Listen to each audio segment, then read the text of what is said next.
almond eye, high cheekbones, slimmer nose. These are the characteristics of someone who has Asiatic preferential treatment. Now, do you think they would still have their careers? Stay tuned.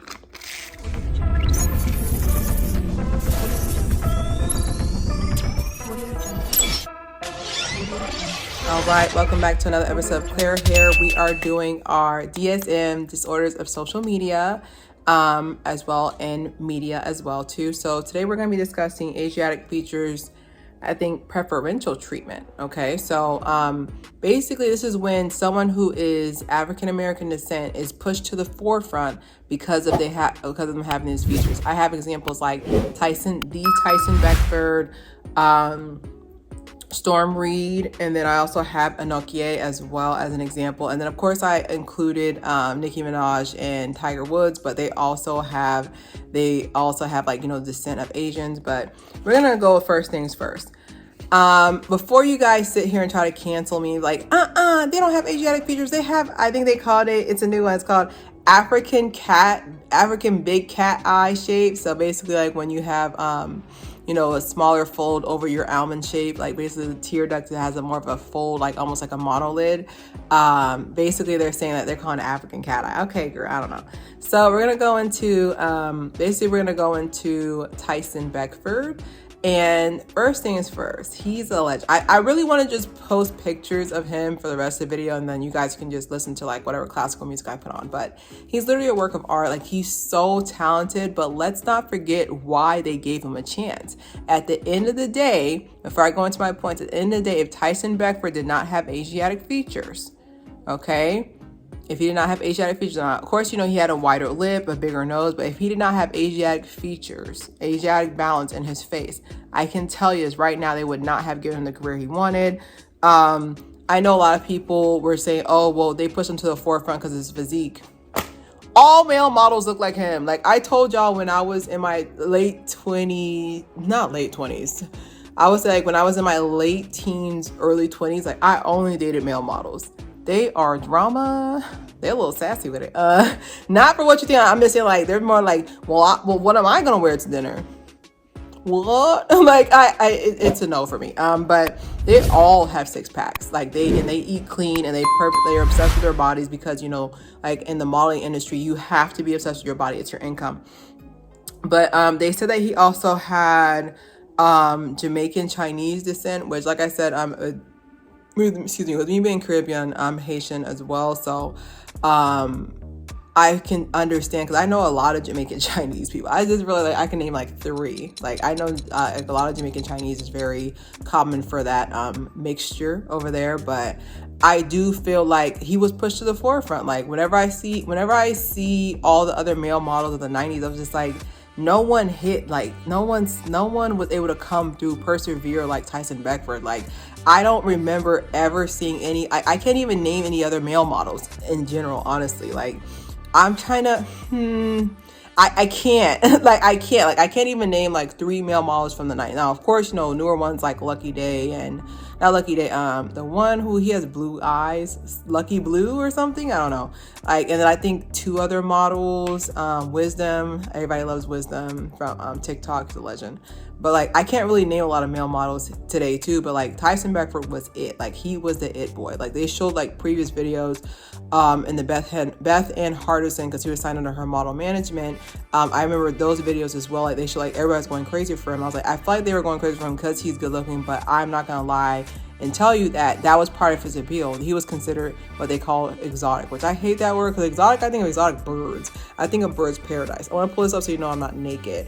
But I don't know. I just feel like there was truly, I really feel like there's this push, and like the relevance to the subject is the fact that he was preferred. Like it's kind of like in the 90s, it's not like they just got rid of Nism, And I feel like they were still doing that, but there's like, oh, well, this one is more close to this type of, like accepted minority, and they were less afraid of him because he didn't look like the typical, rounder eyes, like wider nose. Like he had the balance in his face to, when I say balance, I mean like equally, like he could have easily had like eyes that didn't balance like with the size of his face. That's what I mean by balance. But I definitely know that preferential treatment for him as well. And then we're gonna go to Storm Reid. So Storm Reid, first of all, baby girl is so cute. I know she's grown, but she is so adorable. I just want to squeeze her. She's so cute. Anyways, but I definitely thought she was mixed with Asian. I thought that. And then I saw a picture of her mother with her and her mother. I was just like, oh, you're just your mama's daughter. Like, as someone who doesn't look like either parent, like me, like I don't look like either of my parents. I look like my fraternal grandmother. I have her whole face, but I don't look like either of my parents. So I understand, but like she is just her mama. She's just her mama. She ran an ink. Like she's, oh my God. But I didn't notice a particular pattern. I watched a Maybelline commercial with her in it. I think Gigi Hadid was in the commercial, and I was like, oh, okay, because I do a diversity count when I watch these commercials. I'm not gonna lie to you, I do. And so I watched the commercial, and I watched the commercial, and I was just like, okay, so there's a white girl, is it this girl? Wait, they're counting Storm Reid as the Asian cow. Like, they're counting her as that. And I know people are going to sit there and say, oh, no, they're not. I was like, yes, they are. Because whenever they do a commercial, they have one of each representative. Go to your next beauty commercial. They usually have one of each representative. Either one blonde, one brunette. Like, in the modeling industry, like, balance-wise, like, they have one of each. They have one of each. So that's why when I saw her in the commercial, I was just like, they're counting her as it. Because even like with how they do the makeup, I was like, they're doing the makeup that would be associated with someone who's from Asia, pretty much, like the same eye shape makeup. Like, because I know they wouldn't have done that same makeup. They aren't. I know what they're doing. They're not trying to follow, because people are like, oh well, they're just following the line of her eye shape. I was like, no, like they purposely did that. And I'll I will elaborate later on about how I got casted from a show because of my features. So I just feel like I knew what they were doing. I knew what they were doing, because like, wait a minute, you are counting her as the Asian vote. You are counting her as the Asian, like they try to do diversity. Fun fact, they try to do diversity in commercials so they can make sure they can draw in different types of group. That's why for the Marvels movie, they drew him in the big, like he's a big South Korean model. He's beautiful. And they were just like, we're trying to get the Korean vote. Like that's basically how marketing works. So that's why when I saw that, like that one kind of stuck with me. I was like, wait, are they counting her as that? And then I also have like my thought process too, like was just like, and I'll go into that later on as well. My thought process too, like when casting, like I really wonder, like I showed you guys in my previous video of when they were doing a casting for a black model, but they wanted someone with light eyes, loose curls. Basically, they wanted Zendaya. They didn't want me, okay? But I do feel like casting wise, like I do feel like I guess I could be reaching. I don't know her personally, but I am curious to know like with Storm, like I want to know if there is ever a time where they're going to a casting call and they're looking for someone who's Asian. And they're just like, okay, well, she kind of counts for both. She's kind of like, even though she's fully black, she's not mixed with that, by the way, because when she accepted her role, well-deserved role for Euphoria, people were like, that's her mama? I was like, yes, that's her mama. Okay, yes, that's her mama. Let me doing that. I don't look at my mamas. Don't stop. Don't start that. But a lot of people thought she was mixed, and I'm not gonna lie, I really did. And that doesn't really change my opinion of her, but I really was shocked to see that she's not mixed with Asian at all. But it's really on how you're mixed out, because I have a friend I used to model with, like her mom is white. Sorry, no, her mom was black. Okay, her mom was black, and then like her dad is white, and she looks Latina, like full Latina. Like people go up to her and speak Spanish, and she looks confused. Okay, so definitely for sure, like that was definitely an example as well that I was just, I wonder if that's ever like a pullback for her, or like a drawback or a bump in the road for her when she's going for casting, that they're looking for Asian and she pops up. So basically she's standing in the way of someone who's Asian for that role. They're just like, well, you don't look ethnic enough, or you don't look Asian ambiguous enough, but enough Asian. Like I know people sit there and I sound like I'm crazy, But I'm just telling you how the modeling industry is, and you have to basically solve a question. You have to solve an answer.